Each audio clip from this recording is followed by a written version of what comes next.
Welcome back to the channel. All right, it's time to go over what I decided to do with that 2-3 gem I got from the July 4 Sinister sales, right? It ended up being science. And could there be a better class to get a gem like that for? Because the science is so absolutely stacked. And for me, this really came down to Titania, Spider-Ham, and I did briefly think about Luke Cage. You saw me pull him. I was very, very excited, but I believe I said in the videos, and I know I've said a lot on Discord and various videos, I wanted him awakened. I definitely do. I think that adds a little bit of comfort in playing him very aggressively, and also like a small amount of dual threat purposes for battlegrounds and those sort of things.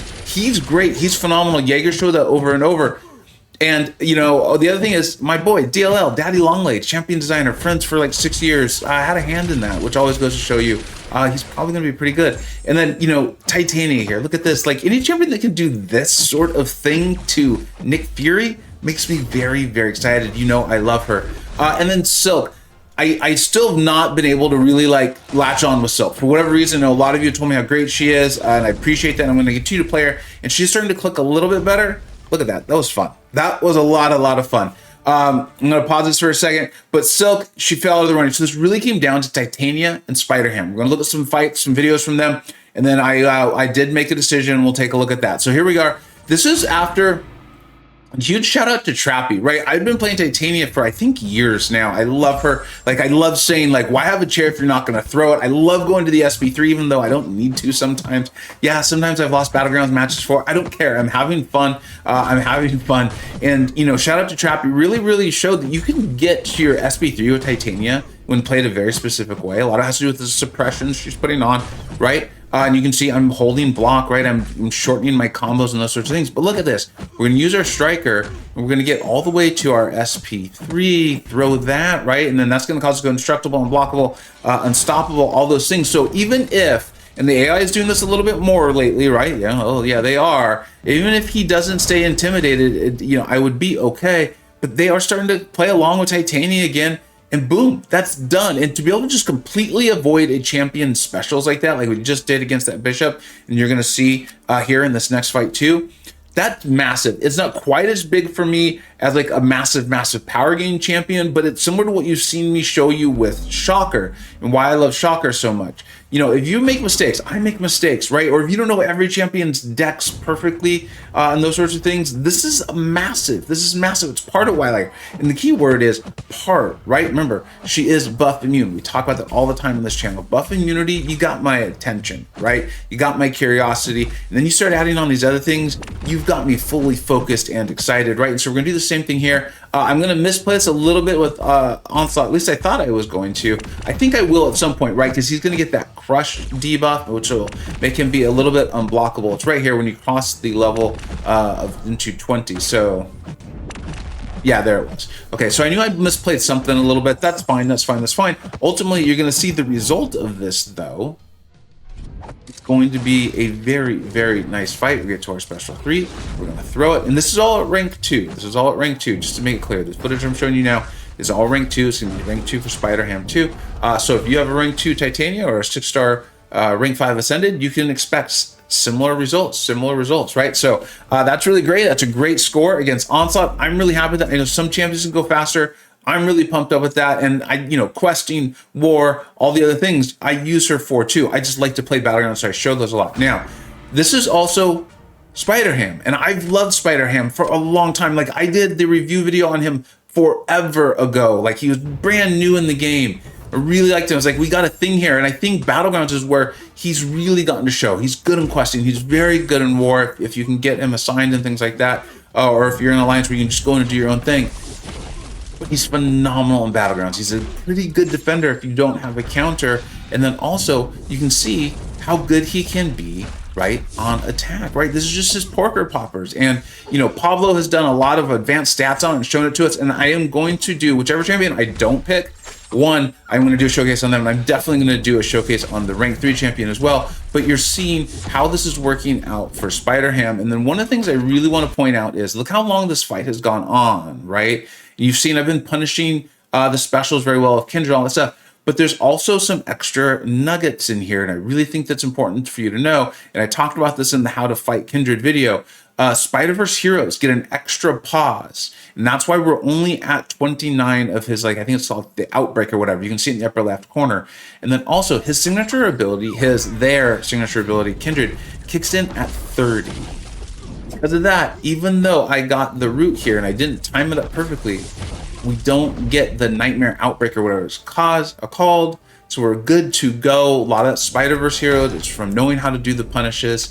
And then the immense damage of Spider-Ham. Now, this is from a while ago. You can see this is from before they would even show us the rank and the rarity, but you can see the Ascension, and I'm pretty sure based on the size of the health pool, because Mojo's not a massive health pool anyway, that this was a rank 5 going against my rank 2 Peter Porker, Spider-Ham here, right? So here we go. We're going in, and one of the things I talked about, these advanced stats from Pablo is, and like I said, I'll go over this more in depth when I do the showcase on Spider-Ham, is yes, you do ideally in an ideal world, if you can, you get them over 2 bars of power, it causes more damage, but it's actually also influenced by how far into the power bar they are. So getting them closer to 2 bars of power itself is even a good idea too. Look how crazy this is. We're only 50 seconds into this fight. Who knows actual fight time? And this is literally over. We just need to get Mojo to throw a special. I don't think, no, special even ends it for me there too. So I enjoy playing Spider-Ham.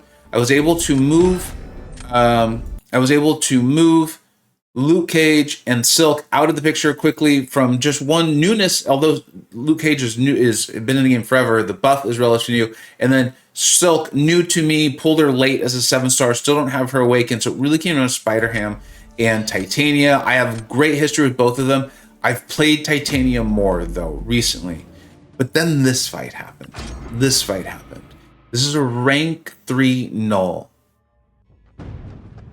And I think this was the decisive battle in a Battlegrounds match, right? And you know how that is. And this is also that armor up meta. So not only are we putting all these armor ups on null, right? So our basic hits are going to be doing less and less and less. But you're going to see all of the debuffs that null is eventually going to start putting on you. Look, right now we have 13. And I'm confident that this player, Killers, has specced into inequity. So our attack, our damage is significantly nerfed in this fight.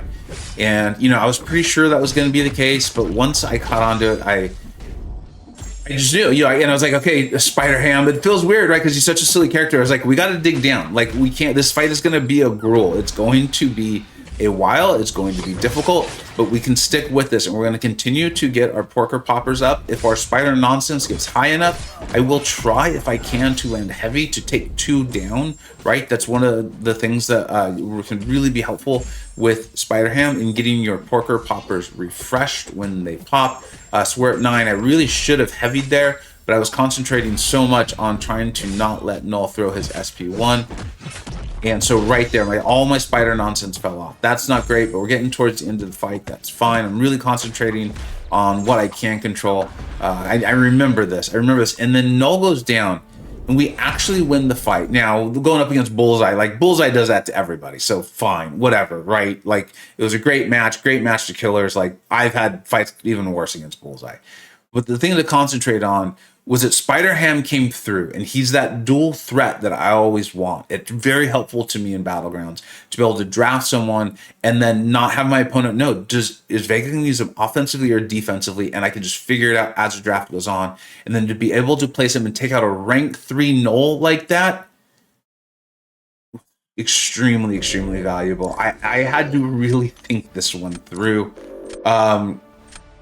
Spider-Ham, I'm sorry.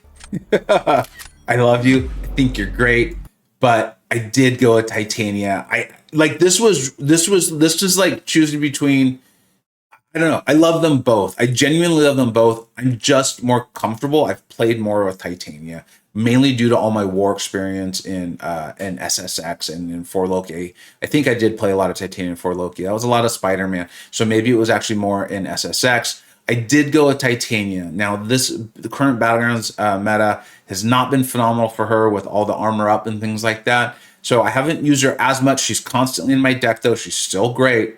But I did get a chance to go up against a rank 3, Sig 160, 446,000 health Sasquatch.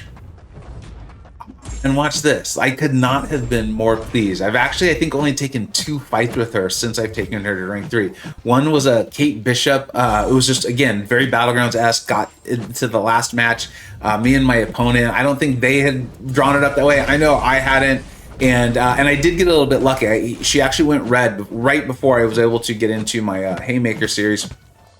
And she didn't throw it, and I was able to go in there thanks to Titania's unblockable and finish off the fight. But so here we go, and you can see I'm doing my best to kind of utilize the suppressions, right? I knew I was able to get to my SB3 before Sassy was able to throw any special, so I wasn't even really necessarily trying that side. I'm just trying to stay very aggressive, get my Fury buffs up, get to my special 3, and then if he'll go into Wrath, it'd be even better, right? Because he is reducing all of our damage.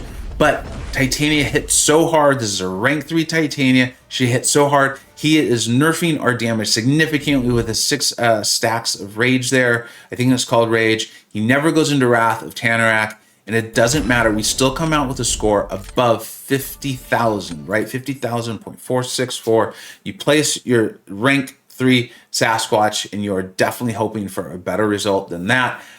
Felt good, felt great. This was not a great meta for her. She's still coming through, giving me value for sure. Can use her in questing, can use her in war. You know, she's a blast. She's phenomenal. Like I say, why have a chair if you're not going to throw it? And thank you for Titania for teaching me that lesson. Spider-Ham is on the very, very short list. Luke Cage, if I can awaken him. Silk starting to click a little bit for me. I still would want to awaken, so I think Spider-Ham will, as of now, if I got a rank 3 gem science as of right now, I would put it on Spider-Ham for sure, and I will get out full showcases, how to plays on both of these champions. If you've made it this far, you let me know. Which one do you want to see first? Honestly, because of the way the metas have been, I have a little bit more Spider-Ham footage, but I am happy to do both. Thank you so much for watching. Let me know if you think, did I get this one right? I think I did, because I love them both. Thank you so much for watching. Take care.